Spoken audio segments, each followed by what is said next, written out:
انا مش عارف اقول لكم انا فرحان قد ايه بالمنظر. البسكوت الفخم بتاعنا، بص ادي الايس كريم تحفه. كلمه السر ايه؟ بيصور وانتوا بتعملوا ايه على الترابيزه؟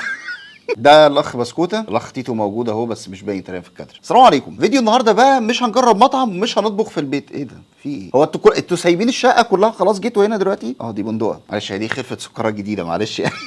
فيديو النهارده بقى يا جماعه ان شاء الله هنعمل ايس كريم في البيت. هنعمل الايس كريم بكذا نكهه كده، فهنشوف ايه النظام يعني. دي المكنه بتاعت انتوا هتفضلوا تتجولوا، انا عارف هم خلاص اكتشفوا ترابيزه التصوير فننطلق بقى عليها يعني. ده يا جماعه دي ماركه اسمها مينتا. بصراحه انا جبت جهاز الايس كريم ده من الصيف اللي فات تقريبا وصورت فيديو، والفيديو كان بناء على وصفه مكتوبه في الكتالوج اللي جاي مع الجهاز. بس اللي حصل وانا بصور الايس كريم طلع معاه شوربه، فعشان كده ما نزلتش الفيديو. بس المره دي بقى احنا هنعمل وصفه جديده كده واخدينها من صفحه هاو تو بالعربي اللي موجوده على الفيسبوك. واسعار بوله الايس كريم بقت في السماء، يعني في اسعار غريبه اصلا. البوله ب 40 جنيه وب 50 جنيه وفي حاجات اغلى من كده. الجهاز ده انا جبته من امازون، الكلام ده الصيف اللي فات كان عامل 700 وشويه، دلوقتي في امازون عامل 1450.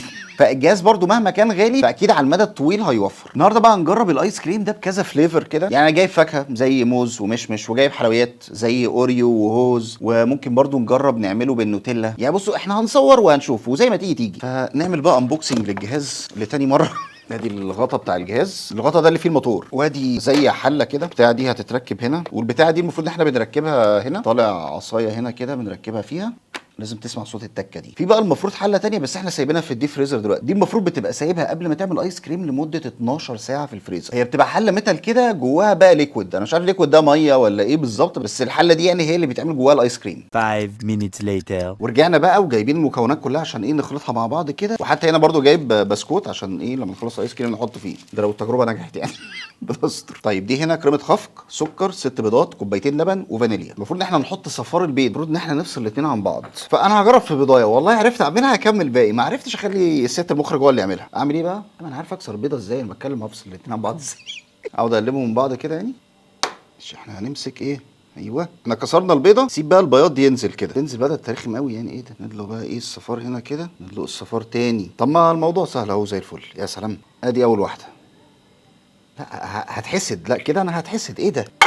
مش عارف حاسس دي هتخيش. ما اتحسدت انا كده، اتحسدت. 5 minutes later. بس كده الحمد لله ميشن اكومبليشد. اغسل ايدي واجي لكم بقى بقميص تومي فيرسيتي بتاع فايس سيتي اللي انا لابسه ده. 5 minutes later. نجيب الطاسه نحط بقى الست بيضات كده، ادي الست بيضات اهم. نحط بقى كوبايتين لبن، وادي التانيه، وعايزين كوبايه سكر. انا اول مره اعرف ان الايس كريم بقى فيه كميه السكر دي كلها. نحط بقى السكر، ادي كريمه الخفق، وشكرا على كده. ماشي نسخن بقى. هم قالوا في الفيديو عشان اعرف ان القوام ظبط ان انا لما اجي احط المعلقه في الميكس ده الميكس يلزق في المعلقه. نقلب بقى كده، وبرده المفروض نحط رشه فانيليا كده. بس كده قلب بقى كده. هو الموضوع ممكن يبقى بالنسبه للناس او بالنسبه لي ان هو ايه موال، او انا عشان اكل ايس كريم لسه هقعد اعمل الكلام ده كله، بس يعني الكلام اللي انا شفته في الفيديو لا بيطلع كميه ايس كريم كويسه. قلب بقى كده يا معلم لحد ما الميكس بقى يظبط، والمفروض الكلام ده على نار هاديه. 10 minutes later. ابتدت اهي البقاليل تظهر، ابتدى الميكس يلزق في البتاعه دي شويه. نجرب بقى نحط المعلقه كده. طب انا هبتدي بقى احط الميكس ده اوزعه في الاطباق هنا واحطه في التلاجة لمده ساعتين ونرجع لكم تاني. 2 hours later. هو انا حطيت الحاجه في التلاجة بقى لها بتاع حوالي ساعه وربع كده، فانا قلت ايه نبتدي نجهز الفليفرز بتاعتنا. الميكس ده للاسف وانا بعمله قعدت اقلب فيه كتير زياده عن اللزوم فابتدى يكتل كده شويه، بس سياده المخرج قال لي تقريبا كده الميكس باظ، فانت ايه لازم تعمله من اول جديد. فبصراحه الميكس اللي عملته ده ما رميتهوش يعني، حطيته برده في التلاجة وعملت ميكس تاني من جديد بس بعيدا عن الكاميرا، وما استنيتش بقى لحد ما يكتل وما قلبتوش كتير. في فاكهه انا جايب موز ومشمش، بس انا بقول ايه خلينا في الموز، خلي المشمش ده لو لقينا معانا وقت نبقى نعمله. مش عايزين غير هي موزايه واحده بس، وانا عينيا فيها اصلا عايز اكلها، وانا هاكل حته صغيره مش هيخسر يعني. بسم الله. هنقطعها حتت بقى، عايزين نهرسها حتت صغيره خالص. طب واحنا تقريبا كده شبه خلصنا يعني، هي كده اتفتفتت على الاخر خلاص. ست المخرج قال لي لو الحاجه متكتله جامد ممكن نحط لهم شويه لبن كده تخلي الدنيا قطره شويه. ده بقى هنا الاوريو، انا عايز ابقى اجيب البتاع اللي هما بيين الاوريو في الكيس كده وحاجه عامله زي الشاكوش كده يقعدوا يخبطوا بيها، بس اكيد مش هخبط هنا، ده لوح ازاز مش هندغدغ البيت عشان نعمل فيديو يعني. كده الاوريو اتفتفت على الاخر، متهيألي مش محتاج ان انا افتفته اكتر من كده يعني. ناقص لنا بقى ايه؟ الموز. بالمناسبه انا حطيت 3 وحدات اوريو. نهرس بقى الموز. ادي الموز اهو. متهيالي انا محتاج ازود لبن على الهوهوز. انا زودت يعني ايه معلقه لبن، حاجه بسيطه خالص. وانا كده تقريبا قدامي نص ساعه ارجع لكم تاني، نطلع بقى الميكس اللي احنا عملناه كده، ونطلع الحله اللي احنا كنا حاطينها في الفريزر اصلا، ونبتدي نعمل الايس كريم بتاعنا، وربنا يستر.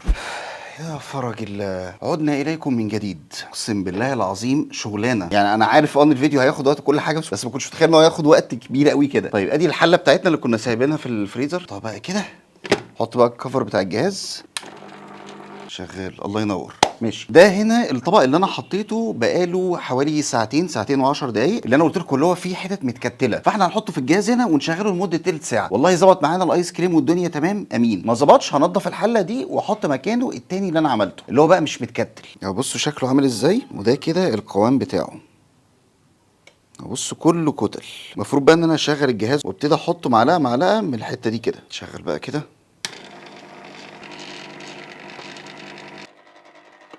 يعني من جوه بقى مبقاش فيه الكتل اللي هي كانت موجوده دي. طب انا هسيبها شغاله لمده تلت ساعه كده وارجع لكم تاني. القوام بتاعها فعلا ابتدى يتقل. يا ساتر والله العظيم كانت عامله صداع. ايه ده؟ اوبا اوبا اوبا اوبا. لا في شغل جامد. ايوه بس ادي شكلها، ادي شكل الايس كريم بتاعنا. ربنا يستر بس يبقى طعمه حلو. طب احنا خلينا نجرب كده. بسم الله. هو طعم ايس كريم بس عايز بقى ياخد فليفر بقى، وانا هلمه بقى كده في الطبق واحطه في الفريزر. هو في ايس كريم كمان لازق في الاطراف كده، ده بقى اللي هو بيبقى ساقع قوي، بس عايز ياخد فليفر بقى، لان هو طعمه فيه شويه كده طعم صفار بيض. طيب هو انا دلوقتي لميت الايس كريم تقريبا كله وحطيته في الفريزر، فهنضف بقى الحله دي وابتدي اخد شويه منه واحطهم هنا، واحط مع كل واحده فيهم فليفر من اللي احنا عملناه في 10 دقايق كده، وارجع لكم تاني. 10 minutes later. يا لهوي اطول فيديو صورته. مش ممكن. نحط الايس كريم بتاعنا ونحط الفليفر بتاع الاوريو عشان ده انا متحمس له قوي. شغل بقى كده. ايه ده؟ والله صداع مش ممكن. يا سلام والله العظيم انا مش عارف اقول لكم انا فرحان قد ايه بالمنظر. يعني بصوا شكل الايس كريم خلاص خد لون الاوريو كده، واهو برضه، وادي جوه الجهاز اهو. ونحط في الايه البسكوت على طول، احنا ما بنهزرش. يا سيدي يا سيدي على القوام، يديله. بص ادي الايس كريم، ندوق بقى كده ونشوف. تحفه، قوي جدا جدا، بس بصراحه طعم الصفار البيض اللي قلت لكم عليه ده لسه باين شويه برضه. طيب انا هنضف الحله دي ونجرب بقى الفليفر بتاع الموز. 10 minutes later. نضفت العلبه دي ونضفت البتاع اللي بتلف دي. انا ايه اللي انا بعمله في نفسي ده؟ بقى الحله دي نحطها كده، نجيب الموتور كده. بسم الله. نحط بقى الايس كريم الاول، ونحط بقى الموز بتاعنا. وعشان موز ولونه اصفر فاللون مش مختلف قوي عن لون الايس كريم. كلمه السر ايه؟ اقول لك ايه، انا محتاس اقسم بالله. يا ساتر يا سلام، اديني الايس كريم الجامد، البسكوت الفخم بتاعنا. ابتدي بقى ايه، هو قوامه المفروض يبقى اتقل من كده، بس المشكله ان الجو حر، والحله دي المفروض ان هي تفضل ساقعه، فهي دلوقتي ايه، فدرجه حرارتها طبعا بتتغير بالحراره دي. ادي الايس كريم بتاعنا بس سايح شويه طبعا. هي احلى حاجه ان الفليفر قوي جدا. ده هنا بقى ايس كريم طبيعي، يعني انا جايب الموز ومقطعه قدامكم، فطعم الموز قوي قوي كده. تاني تجربه نجحت معانا. نخش بقى على ايه، على الهوز، بس ننضف بقى الحله دي الاول وارجع لكم تاني. 10 minutes later. وعدنا اليكم من جديد. نركب البتاعه دي، خلاص احنا حفظنا كده. اللوز دي بقى انا متحمس لها جدا. صداع والله، بتجيب صداع. يلا بسم الله. نحط بقى الهوز بتاعنا. طيب هشيل بقى الطبق ده في فريزر واسيبها ايه 10 دقايق كده، وارجع لكم تاني. 10 minutes later. صداع مش ممكن. طيب هو اللي انا شايفه كده ان الهوهوز قوام مش تقيل. لا ميه. المشكله ان انا يعني الفيديو بالنسبه لكم مثلا هو ايه في حدود ال10 دقايق وخلاص، انا بصور بقالي كذا ساعه. الحله برضو درجه حرارتها اختلفت عن الاول خالص. طب انا بفكر اعمل حركه لذيذه. هو كده ايه يعني وظيفه البتاع ده ان هو بس بيقلبهم مع بعضه. انا هاخد شويه الهوهوز دول احطهم في الفريزر شويه كده واجرب واشوف الطعم. لا وانا بقى متشجع، قلت بقى لا ده انا هشوف برضو نوتيلا وممكن اشوف المشمش، يعني على اساس بقى ان انا قاعد ايه واخد راحتي. يعني احنا جينا عن تالت فليفر والدنيا وقفت. اذا كان تصوير الفيديو كده، امال المونتاج هيبقى عامل ازاي؟ ده انا هتعذب في المونتاج. 2 hours later. وجبنا ايس كريم الهوز من الفريزر بقى ماسك نفسه كويس. نبتدي بقى نعمل البوله بتاعتنا. بسم الله. طعم الهوز قوي جدا فيه جدا. مستر الايس كريم هنا ان الواحد عامله بايده، مش مسترخص في حاجه، مش مقلل في كميه الهوز اللي حاططها. ايس كريم جامد جدا.